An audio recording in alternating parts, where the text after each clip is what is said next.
Some say the only way to truly stop this virus in its tracks is to find a vaccine, but that is not a certainty.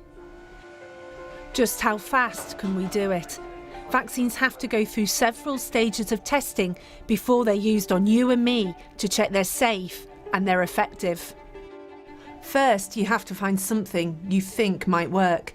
Then you put it through pre-clinical trials in the lab and on animals. Then there are 3 phases of human trials, from small safety studies to much bigger efficacy trials. Then finally, they have to be approved by the regulator. This often takes up to 15 years, but some are hoping to condense it all to just 18 months. We hope to accelerate the timeline. So you can see that we probably will get the correct amount of data on whether the vaccine actually works. What we may not have as much of is long-term safety information. Is the new vaccine safe 3 years or 4 years or 5 years after it's initially given? And the second part is we don't know how long those protective responses, if they're there, will last. It's a fine balance between safety and speed. Plus, we've still got a lot to learn about how our immune system responds to this coronavirus and how it might mutate, both factors that will affect a vaccine. We are basing our 6 to 18-month timeline on the assumption that everything works well. And, it often doesn't work that way. The failure rate for vaccines going from laboratory to final market authorization and sale is 93%. And there are politics at play too. Just because a vaccine has been developed doesn't mean everyone will have access to it. Who gets it first? How much do they pay for it? Countries, under the auspices of the World Health Organization, have been debating ways to ensure patents don't stop everyone from getting the treatment they need. What's happening at the WHO at this moment is discussions around how to ensure that the drugs, the vaccines, the diagnostics that are being developed to be able to respond to the COVID-19 pandemic will be available universally for everyone on the planet. It is particularly important because we now see vast amounts of money, public financing being poured into the development of these products, but we need to have strings attached to that financing. If you can say, here's the money, but the results of that research will need to be pooled. But it's been a diplomatic struggle.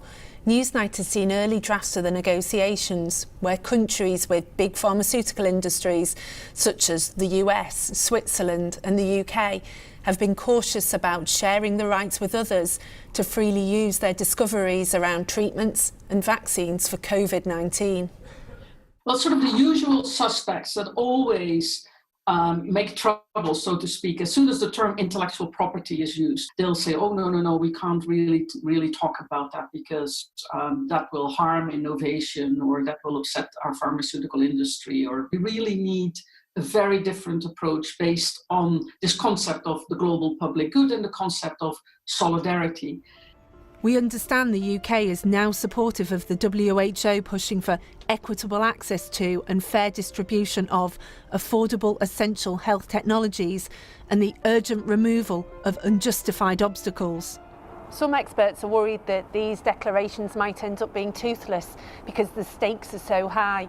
In previous outbreaks, richer countries have placed pre-orders of vaccines, putting poorer countries at the back of the queue. Their fears played out this week when the chief executive of Sanofi, a big French drug company, said they would likely give the US their vaccine first because the US partly funded it. This prompted an outcry by the French government, and Sanofi have rolled back on some of their claims. In the UK, researchers developing a vaccine at Oxford with support from the public purse have said people here will get quick access, but so too will people from low and middle-income countries. However, Universities Allied for Essential Medicines, a pressure group, suggests that the UK is funding 24 other similar projects which are yet to declare who gets access to their research and at what cost. So, for a lot of people, how soon the vaccine comes is as much about politics and who develops it as it is about whether it exists at all. Deborah Cohen reporting. Well, joining me now is the director of the Wellcome Trust, Sir Jeremy Farr, who's also a member of the SAGE committee. Sir Jeremy, good evening to you. Wellcome has contributed upwards of $100 million into a search for a vaccine, along with a number of other companies. When you put that money in, did you get a guarantee of who that vaccine would be for, in the sense that it wouldn't be entirely a commercial concern, it would be about affordability?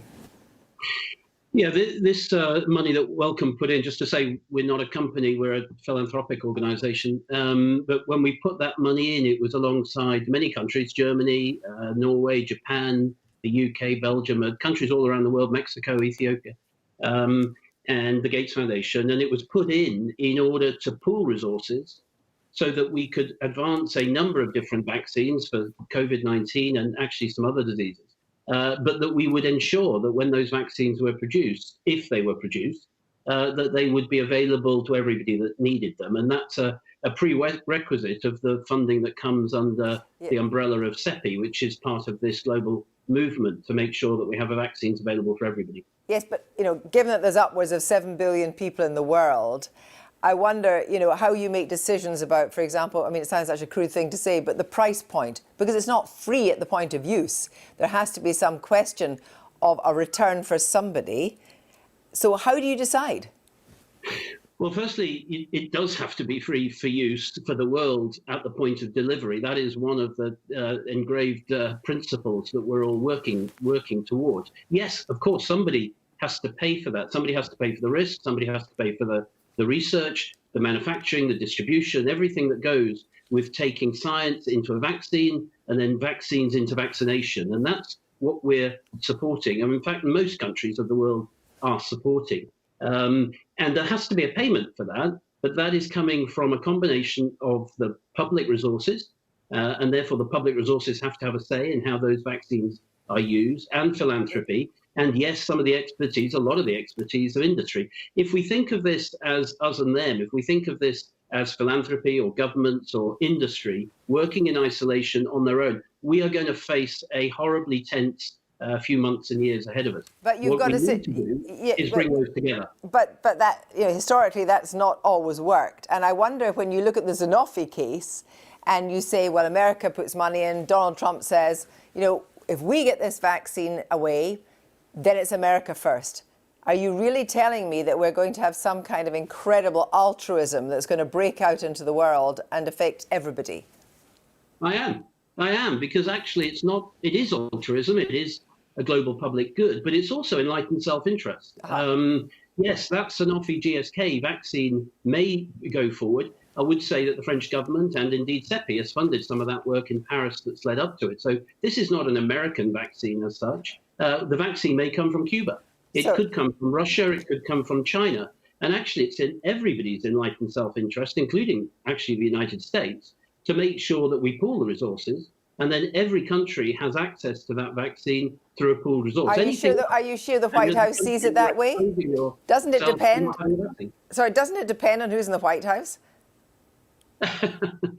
I'm not getting into politics. It doesn't bother me who's in the White House. What bothers me is, do we invest in the vaccine research and development? Do we invest in the manufacturing? And do we commit ourselves that we will make this vaccine available to the 7 billion people in the world in an unprecedented way? We've never done this before, but we're facing an unprecedented crisis that the world has never faced before. If we do things as we would normally do it, we won't be able to vaccinate the world. On our way to a vaccine, we hear today that there's news on an antibody test. There's been news from first the Swiss pharmaceutical giant Roche, and then the American one to Abbott, to say that they have got 100% effective antibody. Now, we haven't seen the data on that, so therefore we need to make sure before it gets approval that we've got all the data. In your view, how long before the data's out? And how long before we might get approval? I think it will come. The approvals will come quickly. These are good tests. Are they perfect? No. It's very, very difficult to develop a absolutely perfect antibody test that's of use in all ages, across all countries, all ethnic groups. It's very difficult to produce that. But it will be much better than anything we've had to date, and it's able to be produced at an industrial scale so that we can roll antibody testing out in this country and indeed around the world. But antibody testing is only part of it. Antibody testing tells you if you've had the infection in the past. It doesn't tell you if you've got the infection today. And so it can only be worked alongside other tests. And indeed, which brings me on to your role in SAGE. And just a chance for a very quick question. You'll have heard Jeremy Hunt today say there's too much secrecy in SAGE. You know, why do they not discuss the model the way the South Koreans were doing it? You've always been one who said that there should be more transparency in SAGE. So therefore, I wonder if you would tell me now in the kind of question of transparency, the minutes of SAGE are still secret. So did SAGE approve the change on the 12th of March of the policy to drop contact and trace and isolate? Did SAGE approve that? I do not remember the truth of that on the 12th of March. I've always insisted, that I'm transparent about being on SAGE, yes, and that testing has been absolutely critical to every country that has successfully so far controlled the epidemic. And as we go forward into this very vulnerable time, when R0 remains quite high, infection rates in this country remain high, we still have 3 overlapping epidemics, community, care homes and hospitals, that we must not lift the restrictions anywhere, in any rapid way, because if we do, that R0 will go above 1 and we will back into exponential phase. The only way we can do that is to lift restrictions incredibly carefully and make sure that we've got testing in place, isolation and contact tracing. And we should not be lifting more of those restrictions until that test, isolation, contact tracing is in place. We must learn the lessons of why this epidemic got out of control in February and March, and we must not allow that mistake to be happening in May, June and July. So very briefly, was it a mistake to stop that, to change the policy? Was it a mistake? I think in retrospect it was, yes. I think we should have been testing earlier, and we should have been testing more thoroughly across the whole community and in care homes and in hospitals. Thank you so much. Thank you.